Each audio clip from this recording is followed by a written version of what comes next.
तो जी हाँ, नमस्कार दोस्तों, मैं हूं जितन कुमार और आप सभी का स्वागत करते हैं आपका YouTube channel crack Bhojpuri news में। तो जी हाँ, मैं आप सभी को बता दूं कि तूफान राज के सॉन्ग बजाकर ऑर्केस्ट्रा में बवाल का डांस किया है। जी हाँ, तो दोस्तों मैं आप सभी को वीडियो दिखलाया हूँ और वीडियो देख के समझ गए दोस्तों कि सच में तूफान राज के सॉन्ग बजाकर ऑर्केस्ट्रा में बवाल का डांस किया है। तो जी हाँ मेरे दोस्तों, वीडियो में शुरू से अंत तक बने रहिए क्योंकि आज मैं बात करूंगा कि तूफान राज के सॉन्ग बजाकर पासवान जी के राज चली इस सॉन्ग पे बवाल का ऑर्केस्ट्रा में डांस। जी हाँ, मैं वीडियो दिखलाया हूँ, वो वीडियो देख के समझ गए होंगे। तो वीडियो शुरू करने से पहले मैं आप सभी को बता दूं कि crack Bhojpuri news YouTube channel पे आप लोग नए तो चैनल को सब्सक्राइब कर लीजिए और बेल आइकन ऑल कर दीजिए।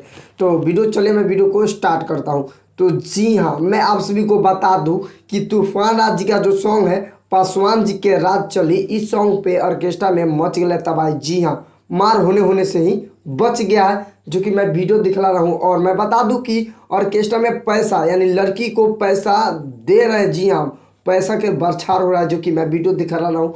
वीडियो देख के आप लोग समझ गए होंगे कि सच में तूफान राज के सॉन्ग बजाकर ऑर्केस्ट्रा में पैसा लुटा रहे हैं और डांस कर रहे हैं। बवाल का ऑर्केस्ट्रा में डांस हो रहा है और पैसा भी लुटाया जा रहा है। तो जी हाँ मेरे दोस्तों, मैं वीडियो दिखलाया हूँ और वीडियो देख के समझ गए होंगे। तो अगर आप लोग तूफान राज जी का चहेता है, चाहने वाले हैं, पासवान जी है, तो इस वीडियो को शेयर कर दीजिएगा ज़्यादा से ज़्यादा, क्योंकि और हमारे जितने तूफान राज जी को चाहने वाले चहेता हैं और पासवान जी हैं उन सबको मालूम पता चल जाए कि तूफान राज के सॉन्ग पे ऑर्केस्ट्रा में बवाल का डांस किया है और पैसा लुटा रहा है। तो जी हाँ मेरे दोस्तों, इस वीडियो को शेयर कर दीजिए। तो वीडियो पसंद आए तो लाइक कीजिए, चैनल पे नए हो तो चैनल को सब्सक्राइब कर लीजिए और बेल आइकन ऑल कर दीजिए, क्योंकि मैं भोजपुरी से रिलेटिव ऐसा ऐसा वीडियो लाते रहता हूँ और पासवान जी का अपडेट मैं आप सभी को सबसे पहले देते रहता हूँ। तो मिलते हैं नेक्स्ट अपडेट के साथ, तब तक के लिए जय हिंद, जय भारत, लव यू ऑल भोजपुरिया समाज।